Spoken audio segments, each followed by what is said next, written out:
Hey guys, what's up? So in terms of healing this expansion, I really am a huge fan of what they've done in terms of the more difficult content in terms of healing. We are absolutely being forced to GCD heal. Like, I just did my second week of re-clears, and I can tell you for a fact that I am a massive fan of how healing currently is in the harder content.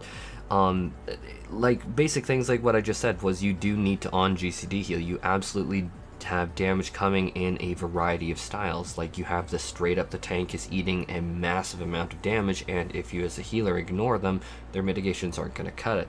This even happens on M4S when the platform's cleaved in half, and this is really nice to have the main healer, quote unquote pure healer, alongside that tank, and then just basically funnel in effects such as me. I just did it on Astra. You'd see both of the defensive cards on the tank, and then you'd see me also use Celestial Opposition, obviously, but you'd also see me use the 60-second cooldown. God, the name's just escaping me, but it's the one where you lower the damage taken and then they have that little healing effect. Like, you have a lot of OGCDs to just feed into them. Obviously, Essential Dignities there too. We're looking at mechanics like quote-unquote curtain call. So for anyone who's not familiar with when I say that, that's basically at the very end of like P4S from last expansion. There was a mechanic where basically people funnel in and then damage gets burst out.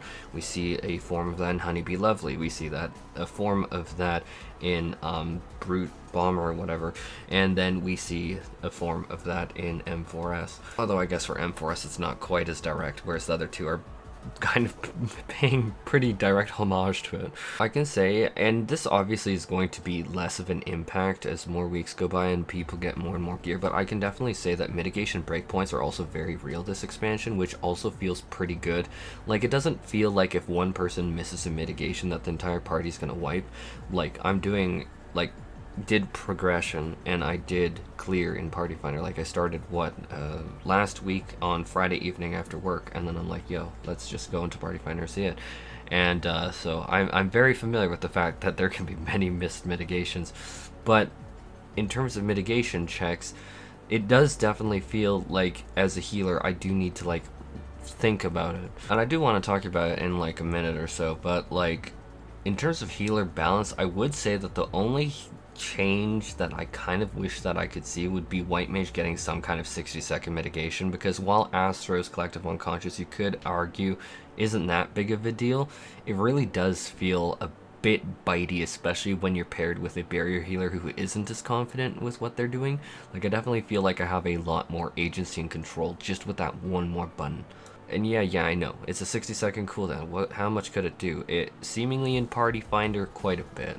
However, there's no doubt that White Mage with their 2-minute cooldown, then they pop Temperance, and then they do their Divine Caress, which is that barrier that turns into the heal over time effect. Like, that's bonkers powerful. It feels great. It's all off the GCD. It's super good.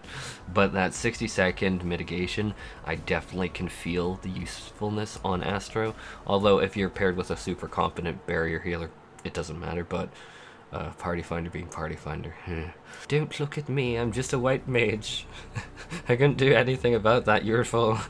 And I do want to say, this isn't like a super scripted video where I'm doing like an in-depth numerical analysis, but I did pull up FF logs, and I am looking currently at like the healer numbers. And yeah, there's definitely a massive amount of like Astros and Scholars, but I can tell you my first M4S clear was on White Mage, and I really didn't feel like I lacked in any capacity. And that's me being very blunt. And I know, I just said, like, I like the 60-second on Astra. Okay, if your barrier healer is totally out to lunch, and you are familiar with barrier healing and like where you should be using things, which you'll be familiar with it just from progging, you don't even need barrier healer experience, it's like the party will die if, then that 60-second ability definitely comes in clutch. But if your co-healer is at least minorly competent, like, you will be fine on White Mage. Like, I feel like these numbers are so violently deceptive. Like, it's just like, is Sage so much worse than Scholar that Sage should have 2,000 less parses? No, in no frigging capacity is Sage incompetent or bad. Like, I can definitely tell you that I really liked because I did also go into M4S a bunch of times, and I tried Sage and Scholar as well. Like, Sage is not deficient in any capacity. Not a one. Like, you could argue White Mage with an incompetent bear healer, yeah.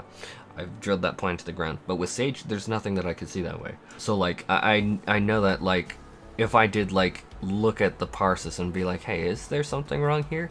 No, the reality is it's more than fine.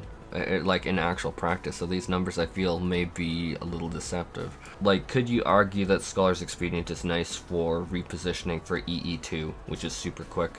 I'd say yeah, but at the same point in time, is it mandatory? No, not at all. And honestly, if you're in a clear group, they should be familiar enough with the fight that you shouldn't need Expedient.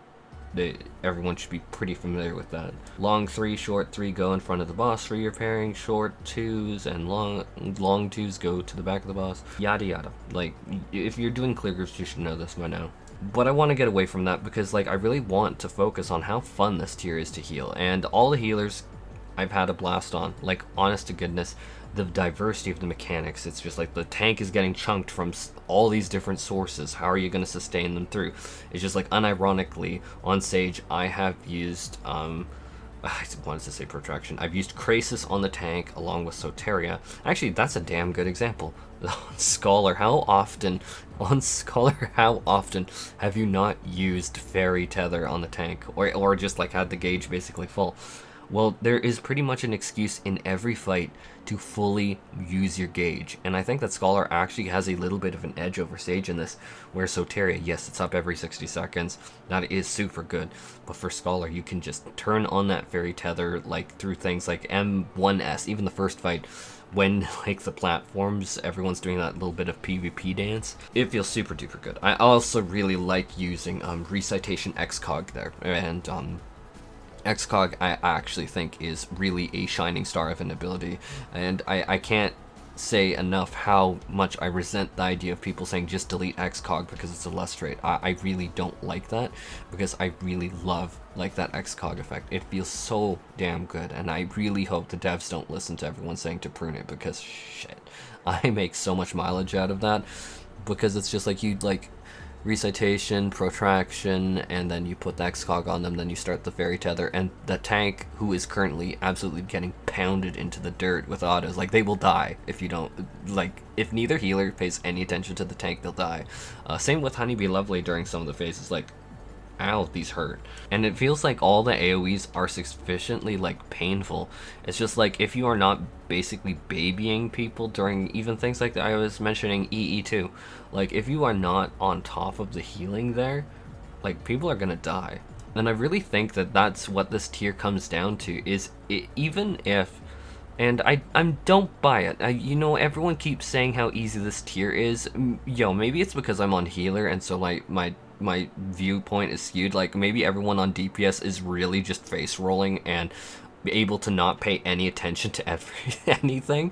But I can tell you that the healing of this tier feels like some of the most challenging healing that I've had to do in this game at all so far. And so whenever I'm reading, people be like, blah blah blah, this is like the most trivial tier of any tier, and it's brain dead and you can just face roll it, I actually really disagree with you.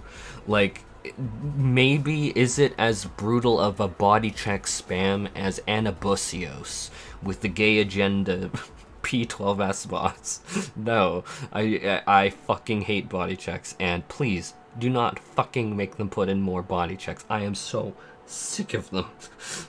It's like, one person in the group doesn't know what they're doing. Okay, well, I guess you're going back to the start. And I mean, there are body checks here. There are no body checks in Bossing Say, is what I say every time I have a motherfucker shoot me with a cannon during Sunrise Sabbath on M4S. And that has happened way too fucking often. There are no body checks in Bossing Say. Sawed off. I cannot tell you how many times I've been cannoned in my ass. And not in a good way.